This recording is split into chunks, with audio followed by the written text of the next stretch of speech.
बात क्या? आप कौन है? आप कौन है? इसी बूथ के लिए बोल रहे हैं। आप तो बोल रहे हैं ना? कौन है? टीएमसी का कौन सा प्रधान कौन है? आप क्यों बोल रहे हैं? আপনি কে? आप क्यों बोल रहे हैं? चिल्ला रहे हैं? आप क्यों चिल्ला रहे हैं? इसी बूथ में कहाँ पर? कहाँ मैं भगाया उसको? देखिए ये देखिए ये देखिए आपका पीछे है, आपका पीछे है, देखिए देखिए देखिए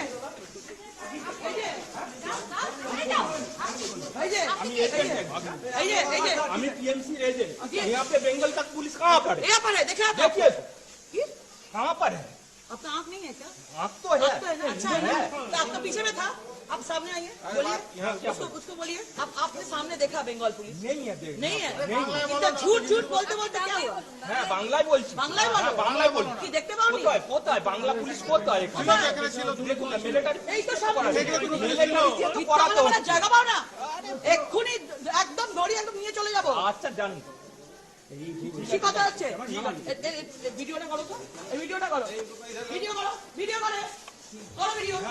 হ্যাঁ নাম বলো, ওইদিকে তাকাও, ওইদিকে তাকাও। কি হয়েছে বলো কি হয়েছে বলো তোমার ভিডিও, তোমার নাম বলো। আমার নাম কেন বলবো বলো নাম বলো। কেন voter ID card, voter ID card দেখাও।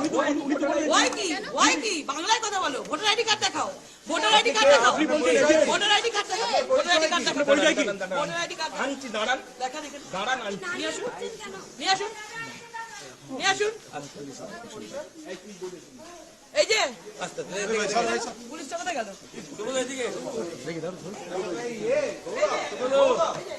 পুলিশ থাকবে কেন এখানে? বাইরে যান বেঙ্গল পুলিশ, বেঙ্গল পুলিশ কেউ থাকবে না, কেউ থাকবে না।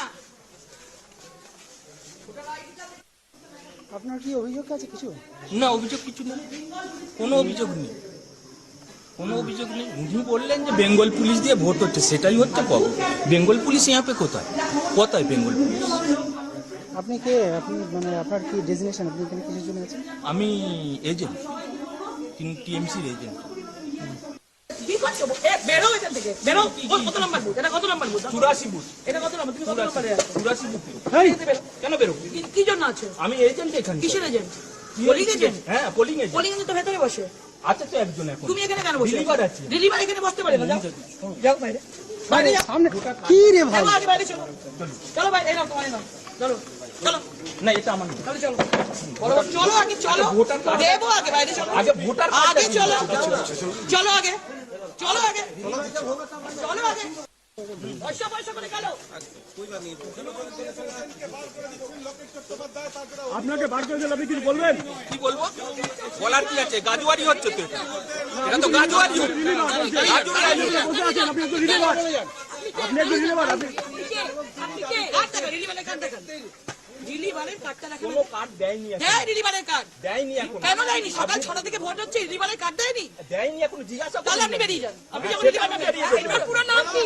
এর পুরো নাম কি? আলটিমেট কার্ড আছে, রেখে নিন।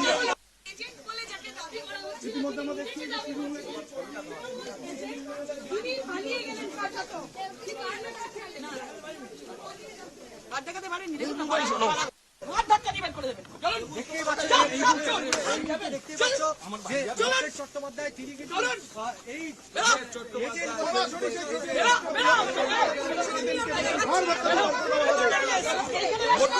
কোথায় যাবো? বাইরে বাইরে বাইরেই তো আছি। বাইরে কোথায় বাইরে? সিআরপিএফ কে ডাক, সিআরপিএফ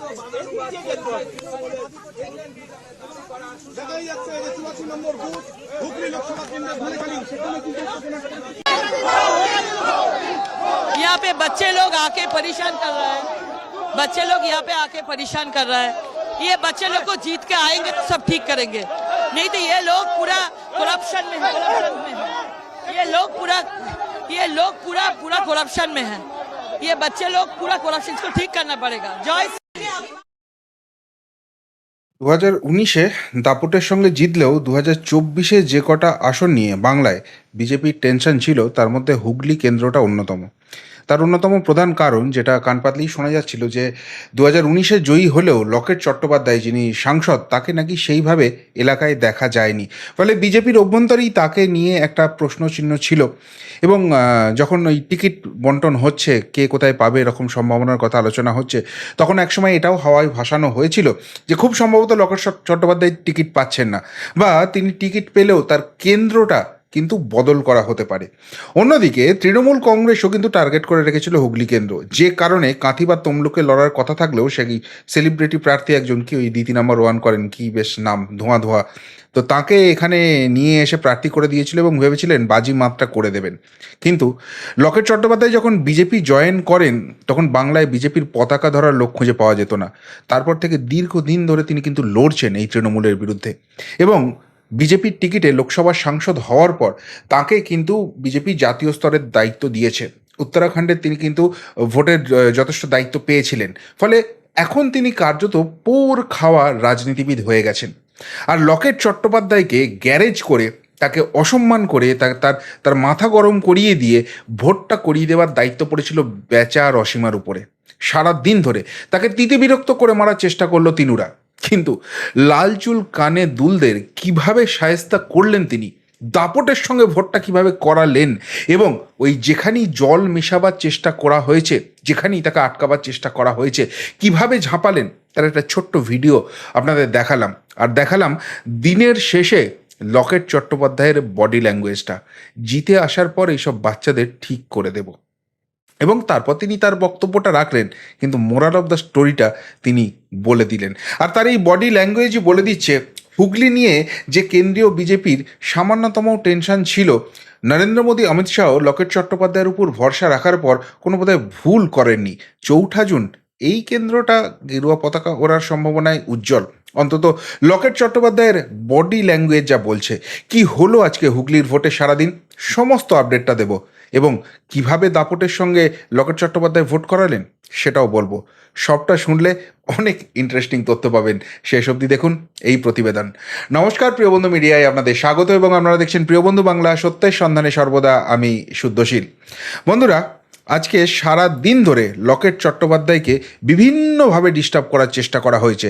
সেখানে সামান্যতম যেখানে যেখানে সুযোগ আছে, এমনিতেই তো কেন্দ্রীয় বাহিনী অনেক ব্যাপারটা স্মুথ করে দিয়েছেন, লালচুল কানেদুলরা খুব একটা কিছু করতে পারছে না। কিন্তু আবারও বলছি, বিজেপির সংগঠন নিয়ে তো একটা প্রশ্ন থেকেই গেছে। সেই সংগঠনের ফাঁক ফোকরগুলো গলে কোথাও কোথাও এই লুটপাট, উৎপাত, চিটপাতের একটা ব্যবস্থা করার চেষ্টা করা হয়েছিল শাসক দলের তরফ থেকে। কিন্তু লকেট চট্টোপাধ্যায় হচ্ছেন দাপুটে নেত্রী, রাজনীতিটা তিনি রীতিমতো শিখে গেছেন। আমরা দেখলাম, এই একটি ঘটনা দেখালাম যেখানে তিনি ভুয়ো এজেন্ট একজন সেজে বসেছিল। আসলে নচ্ছার দল হলে যা হয় আর কি, মানুষের উপর কোনো আস্থা নেই, এত চুরি দুর্নীতি বাটপারি করেছে যে মানুষ সুযোগ পেলেই এদের এগেনস্টে ভোট দেবে খুব ভালো করে জানে। তাই যেখানে যা পারে শুধু ভুয়ো লোক ঢুকিয়ে যায়, যেমন এই ভুয়ো এজেন্ট ঢোকানোর চেষ্টা করছিল। এর পাশাপাশি আমরা দেখলাম যে লকেট চট্টোপাধ্যায়কে ঘিরে ধরা হলো ধনেখালিতে, এবং সেখানে তার বিরুদ্ধে চোর চোর চোর চোর স্লোগান তোলা হলো, এবং পাল্টা তিনিও দিলেন, লকেট চট্টোপাধ্যায়ও দিলেন, একদম নাম করে বললেন অসীমা চোর। এবং যে মুহূর্তে বললেন সেই মুহূর্তে কি কান্নাকাটি, কি কষ্ট। আমি তোর মায়ের বয়সী রে, মায়ের বয়সী লোককে কেউ তুই করে বলে? যখন নিজেরা বলছিলেন তখন লজ্জা করছিল না? তারপর পাল্টা ডাকাত ডাকাত বলতে শুরু করলেন। কিন্তু মানুষ তো বুঝে গেছে কারা চোর, কারা ডাকাত, কারা বাটপার, কারা ছিচকে, কে কি সেটা মানুষ বুঝে গেছে। সেইখান হ্যান্ডেল করলেন, এবং তারপর এই সারা দিন যে বিভিন্ন রকমের লুটপাটের চেষ্টা করা হয়েছে, লকেট চট্টোপাধ্যায় ছুটে গেছেন যেখানে যেখানে খবর পেয়েছেন, এবং সেখানে সেখানে ব্যবস্থা নিয়েছেন। লুটপাটটা হয়নি। আর যত লুটপাটটা করতে পারেনি তত ক্ষোভ বেড়েছে, ক্রোধ বেড়েছে। কেননা এবার তো মালকিনের কাছে গিয়ে হিসেব দিতে হবে যে লকেট চট্টোপাধ্যায়কে কেন হারানো গেল না, কেন ধোঁয়া ধোঁয়া নিয়ে এসেও আসলে নিজেদেরই ধোঁয়া হয়ে যেতে হলো। সেই সব প্রশ্নের তো উত্তর দিতে হবে। আর যত সেগুলো বুঝতে পেরেছেন, ওখানকার দায়িত্বপ্রাপ্ত নেতা নেত্রীদের টেনশন তত বেড়েছে। একদম শেষ বেলায় এসে এতখানি অসভ্যতার জায়গায় এরা চলে গেছে যে লকেট চট্টোপাধ্যায়কে জুতো অবধি দেখানো হয়েছে। আসলে চটুচ্যাটা দলদাসের যা ভূমিকা থাকে সেটাই তারা করেছেন। আর তারই পরিপ্রেক্ষিতে নিজের দলীয় ছেলেদের মাথা গরম করতে বারণ করলেন লকেট চট্টোপাধ্যায়। বললেন, একবার জিতে আসি, এরা সব বাচ্চাগুলোকে শুধরে দেবো, ঠিক করে দেবো, জিতে আসতে দাও শুধু। এবং তারপর কিভাবে ঠিক করতে হয়, আসলে এরা নেশাগ্রস্ত হয়ে গেছে তো, করাপশনে চলে গেছে তো। এদেরকে ঠিক করতে হবে, আমি ঠিক করে দেব।